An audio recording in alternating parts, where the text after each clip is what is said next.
நான் நிறைய தமிழ் அறிஞர்களோடு பழகுகிற நல்ல வாய்ப்பை பெற்றவன்.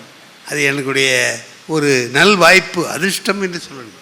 அவங்க எல்லாருமே இவர்களை இளமையில் பார்த்தவங்க. நமசிவாயம் என்ன எப்படிப்பட்டவங்க? நீங்கள் அவங்கள பாராட்டு விழா நடத்துகிற போது ஐயா சிவா தான் இருந்து பாராட்டு விழா நடத்துனாங்க. நமசிவாயம் என்ன, சத்யசீலன், அறிவொளி, எனக்கு 4 பேருக்கு சேர்த்து நடத்துனாங்க. அப்போ நமசிவாயம் என்ன உட்கார்ந்தவங்க அவங்களுக்கு உடம்பு சரியில்லை, டயாலிசிஸ், செல்ஃப் டயாலிசிஸ் பண்ணிக்கிட்டு இருக்காங்க. இடையில எழுந்திரிச்சு உள்ளே போயிட்டு வந்துக்கிட்டு இருந்தாங்க. பக்கத்தில் இருந்தவர் கேட்டார், எங்கெங்க அடிக்கடி வெளியே போயிட்டு வரீங்களே எங்கன்னாரு. அப்போ கூட நகைச்சுவையாக சொன்னார் அவர், தம்பி அடக்கம் அமரர்கள் உயிக்கும்ட்டார். அடக்குனா அமரருக்கு போயிட வேண்டியதுதான், அதுக்காக தான் போயிட்டு வர்றேன்னார்.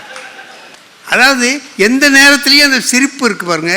அப்படி அவர் சொல்லுவார், தம்பி நீங்கள் இப்போ சமீப காலமாக ஞான சம்பந்தம் பேச்சு கேட்குறீங்களோ?